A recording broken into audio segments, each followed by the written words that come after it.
I will not wait too much. I will probably, like I said, this will be a less interactive stream with the audience because I don't want to spend too much time. I also came back to London today from a flight, so I have no idea how I will handle this. Reading 5+ hours, so that's why I will say let's get to it. This SCP-2490 is written by a random day, who also has written 2350, which was the one where you hear mosquitoes and you think mosquitoes are attacking you, but it's just all an illusion. Except of course the sting is still real. People outside will not, like, if you have your ears covered, you will not see mosquitoes and you will not get attacked. But people who do hear it will be attacked by a swarm of them, which is my absolute nightmare. I hate mosquitoes. And a random day wrote Chaos Insurgency Special Operative Alpha 19. What a long ass title. Well, long ass title, but let's go. That was the first SCP I watched on your stream. That is the first one, yeah, that's true. Object Class Keter. Special Containment Procedures. All Foundation personnel are to be informed of SCP-2490's properties and are encouraged to inform the Site Director if they suspect pursuit by a SCP-2490. Our Task Force Alpha 5 Honor Guard is to monitor any compromised personnel at all times and incapacitate SCP-2490 if possible. Mobile Task Force Psi 7 Home Improvement. I don't really have to look at this, but cool picture anyway. I remember this from a long time ago. Is currently tracking down anomalous objects believed to have been stolen by SCP-2490. Personnel compromised by SCP-2490 are to be placed on indefinite paid leave, and the security clearance is to be immediately revoked.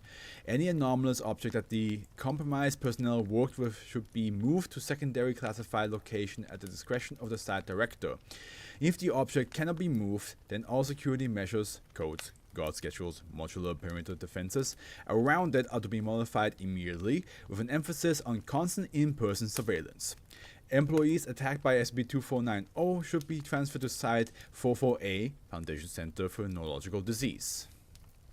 Description: SCP-2490 refers to a modified human being believed to be Chaos Insurgency Special Operative Alpha 19 that has stalked at least Foundation employees since 19...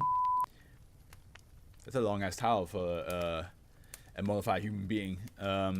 SCP-2490's head is composed of a single oblong beige capsule on which two eyes have been painted on and no other facial features are present. Very there's a game like that. I forgot what the game is, where like it's just the eyes. It's on the body. Its body consists of multiple wide jointed segments. SCP-2490 possesses claws that appear to be grafted to its hand parts. Based on target testimony, however, most observers perceive it as an ordinary human being. Cats, welcome. So cats, I told Casabon just a couple of minutes ago, we have a long reading today. 2490 till 2499, my friend has told me is 24,000 words, so at least 5 hours of reading. So I probably will interact less with the chat today, which is not always, it's not common, but I also know I don't want to be here till like 3 in the morning. So enjoy. I'm sorry if I'm less talkative towards you guys. I don't want that to be the norm. But today I just freshly came back from a flight from Switzerland to UK, so I just want to get this as far ahead as possible. But thank you so much for watching and being part of the stream today. SCP-2490 displays behavior consistent with game stalkers identifying a person or multiple persons and methodically stalking them, usually through urban and rural areas. The target is or will become immune to the mechanism that SCP-2490 uses to disguise itself, but SCP-2490 makes no attempt to disguise its behavior if spotted. Targets have often reported seeing normal persons transform into SCP-2490 before it begins pursuit. Wait, targets have often reported seeing normal persons transform. Oh, okay. SCP-2490 will pursue the target for anywhere between several hours and several months, often showing itself to the target from a range before fleeing. As a result of this behavior, targets usually express lack of sleep, extreme paranoia, introversion, and a phobia of mannequins. Yeah, I can imagine getting chased by something that looks like a human being, but facial feature-wise has nothing except drawn-on eyes, chasing you down all the time, and even for like months. And then like the funniest comparison I can pull is the Spoon Killer. If you guys know that from like 12 years ago or like 10 years ago, that YouTube video of like where some guy with a spoon just beats the shit out of somebody. It doesn't even beat the shit out of them like hard. It just like smacks him with a spoon all the time. And then no matter where the guy goes, the Spoon Killer is always like either right behind him or in a like distance away, about to catch up. And everyone else would just see a normal person. Yeah, exactly. Everyone else would just see a normal person. But that I think I would understand getting absolute being paranoid out of this at the end, because you're just like, nobody else is reacting. Targets uniformly report SCP-2490 either moving towards them without moving its legs, which is all, yeah, it's like floating, with its arms outstretched, floating while doing that, or scuttling in a manner akin to a crab. SCP-2490 appears to have a type of short-range teleportation, although another hypothesis is that there are multiple instances of SCP-2490. In one instance, SCP-2490's target locked it in a closet and turned around to see SCP-2490 emerging from a nearby bathroom. I would hate that. Eventually, targets are found unconscious with puncture marks in their skull. MRI scanning reveals that brain tissue from the cerebellum, hippocampus, cerebral cortex, and random sections of the frontal, parietal, and temporal lobes has been removed and replaced with a fluid similar to SCP secretion. Huh? That is a lot worse than having a guy beating the shit out of you with a spoon. So you think you have gone insane. Fun fact, this page has a total of 1,200 letter A's in it and 1,580 E's in it too. Why did you count that? Interesting hobby. We're learning more about you, cats. We're learning more about you. Zombie cat. Cat zombie. Here we go. Following an attack, a random SCP that the target previously worked with will disappear. Following an attack, a random SCP that the target... Huh? So not only do I get fucking... but also an SCP I worked with... Oh my god. I get my brain sucked out by an SCP, and then the Foundation has to deal with my fuck up by having another SCP gone. Oh, great. How the object is removed is unknown, as no security measures are activated and no witnesses are ever present. Do you think the reason why an SCP vanishes is because this Chaos Insurgency Special Operative Alpha 19 has gotten our brain, so they have information of the SCP that we worked with, and that's what they're like, aha! I gotcha! I know which one you worked with because I literally have parts of your brain in my hands. Or in my who knows. Surveillance footage shows no abnormalities besides a consistent 0.5 second period of static, during which time the object disappears. Okay, so they just Incredibles the dash, like he's moving right there. Attempts to watch anomalous object in person result in brief periods of vision failure, usually through malfunctioning lights, human error, or optical instrument failure, during which time the object disappears. And here we have an interview with Dr. Feldman. Dr. Arnold Feldman was a 7th Foundation employee pursued by SCP-2490. This interview was taken shortly before full compromise. Interview? Okay, so we are just interview. Good morning, Dr. Feldman. Yes. Good morning. Doctor, we would like to collect some information from you on the SCP that has been pursuing you. What do you want? What do you want to know about it? What do you know about SCP-2490? Nothing. I know it's an SCP. I know it can teleport. I know it terrorizes Foundation employees. I know it does something to their heads. I know it ruined my marriage. That's it. When did you first encounter SCP-2490? It was about 6 months ago. I was going to pick up my daughter from school. She was being released for the summer. While I was walking to the school, I tripped by this alleyway, and while I was getting up, I saw it. It was hiding in the alley, and as soon as it saw me see it, it ran. At first, you know, I didn't understand what I saw, you know, so I passed it off as a trick of the smog. So much smog in the city, you can't see past your own 2 feet, you know. But I couldn't get it out of my head. That face and the way it was staring at me. I don't know. There were just 2 eyes and nothing else. Just 2 blue eyes staring at me. Just those eyes. When did you next see SCP-2490? It was about a week later, I think.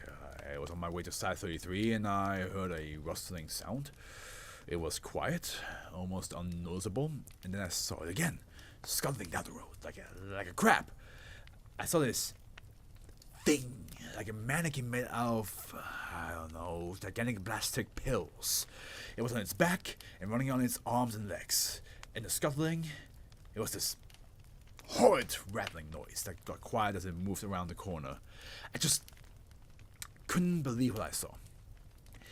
I assumed that it had to be hallucinations because of this project I was working on. I don't think I'm allowed to tell you anything about that. Sorry. That's alright. Please continue discussing your experience with SCP-2490. Dr. Feldman paused to collect his thoughts. I just kept seeing it. Not all the time, mind you, just enough to make sure that as soon as I put it out of my mind, I'd see it again. Walking around the corners, scuttling the buildings, running over rooftops, vanishing in the crowds. Nobody noticed the damn thing, and I was still on the project, so I wasn't worried. But then it started getting closer and closer, and its arms were outstretched. Those fucking plastic claws, reaching for me like I was running a marathon. And I realized there was something off about it. It was moving towards me all the damn time, but I never moved its fucking legs. But it wasn't floating, it was literally... Dr. Feldman takes several deep breaths. I stopped working on the project, and that's where it got worse. At first, it was just little things, sounds behind me, thumping noises, squeaks, humming. Things moving, just a little bit, maybe a few centimeters. This feeling every time it was in a bit of darkness, like something was staring at me. I started seeing flashes of it out of the corner of my eye. One night I stared out the window and saw it, barely lit by the neighborhood garage lights, prowling the fucking yard before running off into the woods, like it saw me see it. I went over the next day, and I saw these tracks in the snow. Just these fat round circles, like something on the part or pogo stick or something. No animal I've heard of has fat circles for feet. I work on the computer the next night and I hear noises, thumping noises like there was something on the roof, and I look at those little slanted windows on the roof, like a sunroof for a house. For a house. For a house? Question mark. I look at those and its face pressed up against the glass, me staring at it, its eyes squeezing against the window, boring to my goddamn soul before it just squirms off. Around this time, you alert the Foundation to SCP-2490, correct? Yes, around then.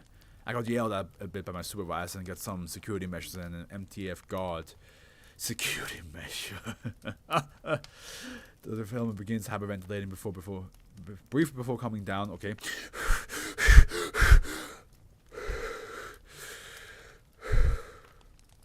Right. Around the time the family got back from vacation, it got worse.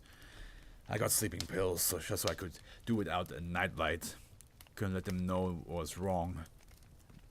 Then it ramped up. I started seeing it at my peripheral vision. Turn the corner, bam, it's there. Walk in the room, bam, it's walking out the other door. It was random. Like 1 week it wouldn't be there, and the next day I wake up and BAM! It's walked out of my bloody bedroom. Do you know what that does to a man? The security system you set up detected absolutely jack shit. You damn MTF saw nothing. I'm the only one who sees it. Not the security system, or those buttons in your uniform.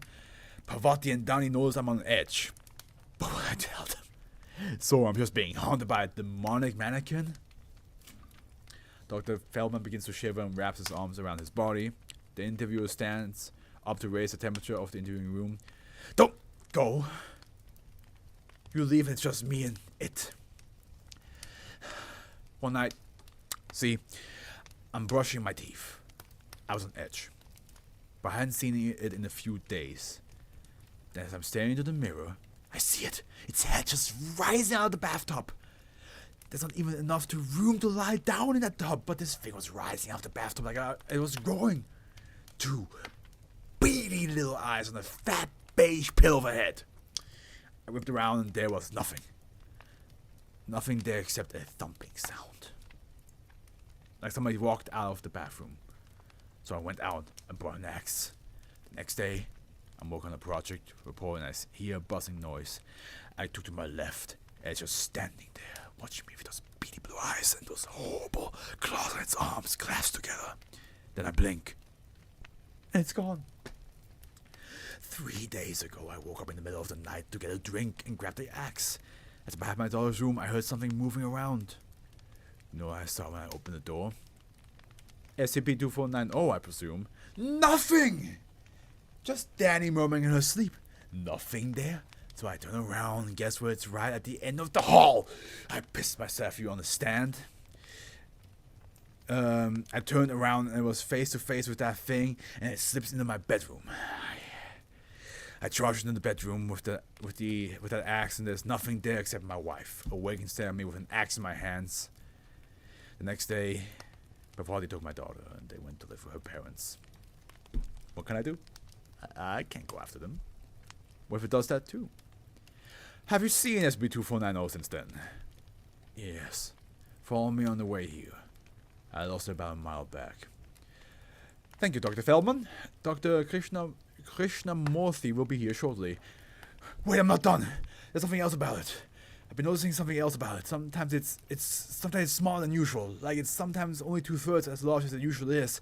I think there's more. At this point, the lights in the interview room cut off for approximately 3.5 seconds. The interview reported hearing a shuffling sound and a brief gasp before the lights turned back on, in which Dr. Feldman was found unconscious on the ground, apparently victim to SCP-2490. That, guys, I will say, the fact that it has a scuffling sound, like imagine you're in the middle of pitch black and you just hear like sound in the night. That is creepy. Can you read the next part in a funny, high-pitched, very fake British accent? In the SCP world story, I'm being haunted by the demonic mannequin, a complete, valid, and believable explanation of being on edge. Yes. Cats, I will try my best. I'm not good at British accent, but I will see what next will happen. And if it fits the narrative, I will do that. I usually try to like fit it to the actual situation, but we'll see. We'll see. We have whatever this fucking thing is. Agent, okay. Agent neutralized. Please enter login information.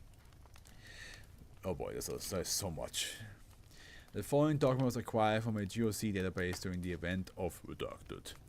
Threat ID KTE 4622 Velveteen Haunting Mannequin. Authorized response level 4 severe threat. Description: animate plastic mannequin stalks and hunts GOC operators for a random period of time, causing psychological trauma before attacking and moving brain matter in an unknown fashion. It appears to have form of psychic camouflage similar to KTE 9732, L'Angle Corona. Instantaneous transportation abilities. I hope you guys don't know, but I got flagged once by YouTube when I talked about Corona, so I hope this doesn't cause it. Following an attack, smaller animate mannequins that resemble the object will infiltrate GOC bases and steal other anomalous object present on site. Security measures are not tripped, and witnesses report seeing qualified personnel removing the stolen object with proper identification and passes. Security cameras are able to catch the object on recorded footage, although live footage does not show the object. The primary objective is unknown. Okay. Rules of engagement. All GOC operatives have been informed of the object's properties and are encouraged to inform Strike Team 2374 Beetlejuice if the suspect pursued by the object. Strike Team Beetlejuice, don't make me say a third time now, has been equipped with incineration weapons and high molar acid sprayers. All GOC bases have been upgraded with flame-based security measures. General security protocols for personnel and bases and termination protocols for anomalous objects have been updated to prevent compromise by KTE 4622. History. First sighted near Bilibino nuclear power plant in northern Russia by GOC operatives Chaplin, following a joint termination operation with Group Division P of LTE 1723 Scarlet Green Mantle in 1965. Several more agents were stalked and harassed by the object throughout Europe for the next several years. In 1981, following the disappearance of Agent Pinocchio, all these names, all these like pop culture names, several GOC bases were infiltrated by animate mannequins assembling the object, which stole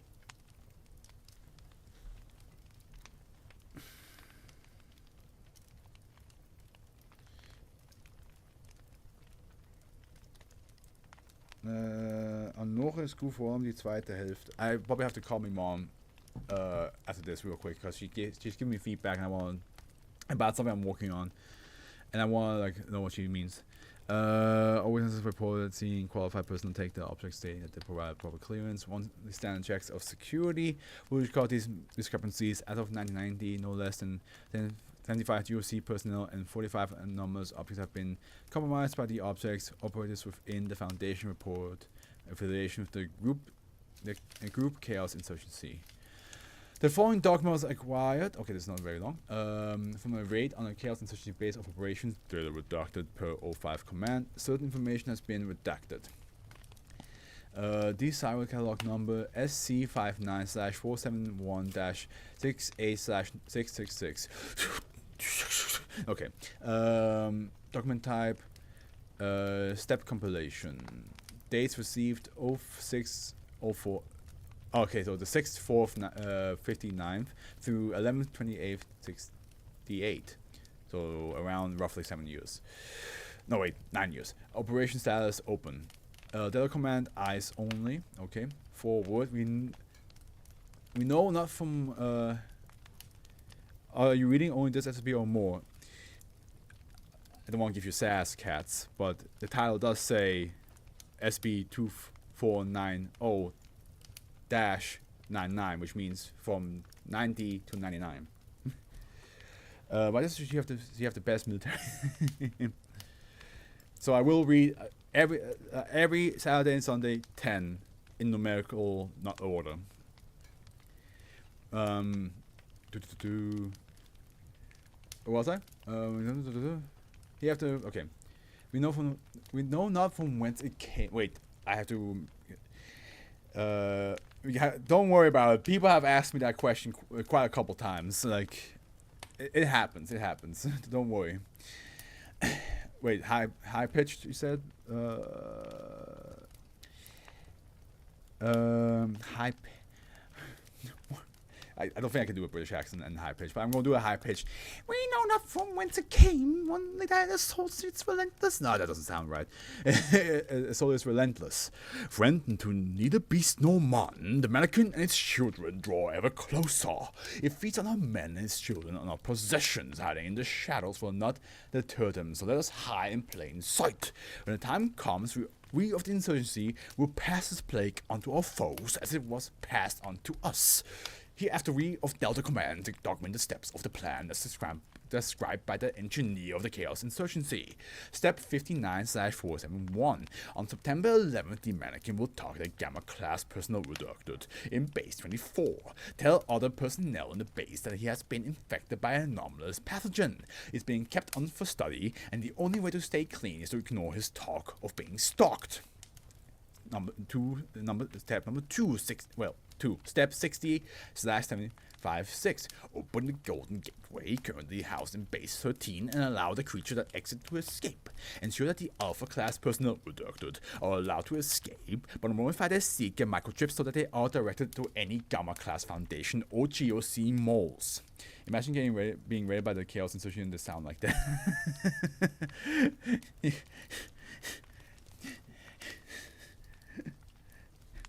You better stop now, it's futile! It's like, what? Whoa! 3 step 60/034. The Mannequin's progeny will assault base 24 on November 6th. Evacuate all objects except Hippolyta's girdle and the all-seeing eye. Those are useless at the point anyways. Evacuate all Gamma personnel. Leave an armed contingency of Beta class security personnel and Alpha class standard personnel to defend the base from the progeny. And this actually makes very perfect sense that they have not only do they have a mannequin that basically haunts you down, but then also frees an SCP. You know, it kind of makes sense that the Chaos Insurgency would come up with something like that. They're like, yeah, what best way to just to like make people fucking break apart from the inside than a mannequin that only one person can see, that causes them to get really on edge and paranoid, that then also sucks their brains out and then frees an SCP that I worked on. 4. Step 63/034. Having the Shifting Child delivered to the Russian liaison on October 17th. The Shifting Child. Is that one of the SCPs that sounds like one of the SCPs that we read before. Bring its controlling sash and a fake sash. Give the Russian the fake sash and make sure that the delivering personnel leave immediately following payment. Because I remember there were a couple like children SCPs in the first series, correct? 5. Step 68/666. The Beta class personnel redacted plans to defect. Have 2 Gamma class personnel discuss a mannequin near her, pretending that it is an Alpha class personnel modified with anomalous objects. The Gamma class personnel are not to mention the progeny. Whew, there we go.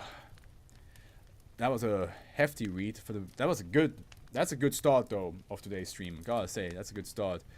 Let me just post a little quick tweet. SCP-2490. Having a mannequin that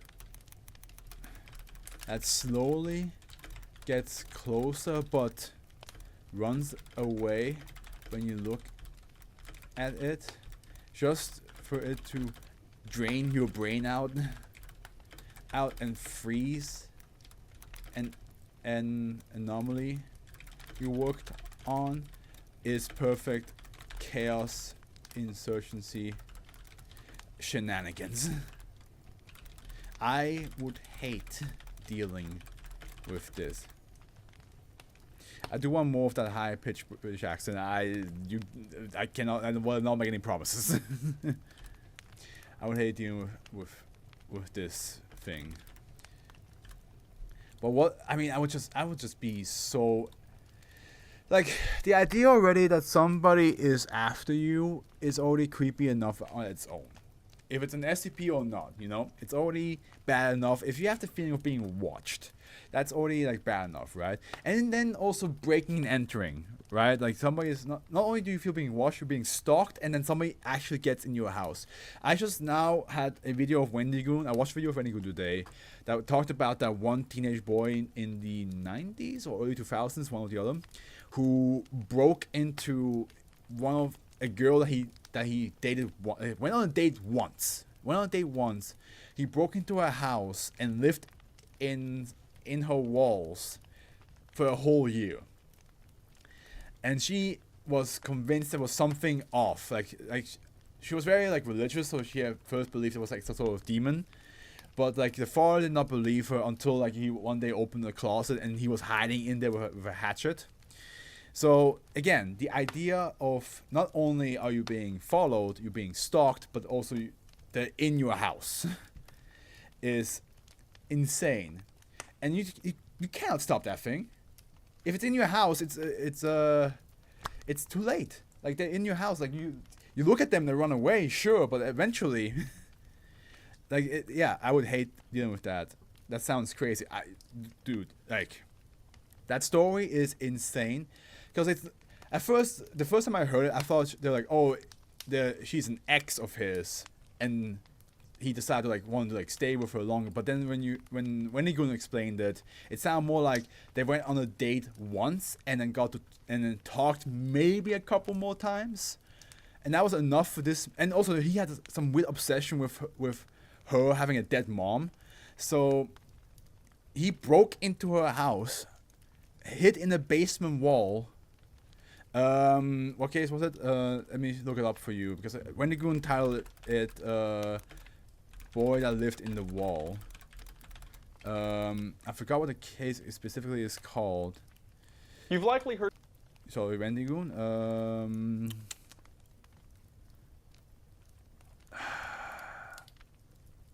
Let me just. It said that truth is stranger than fiction, and few cases make that as apparent as the tale of Daniel LaPlante. As Daniel, I forgot how. I don't know. Daniel LaPlante.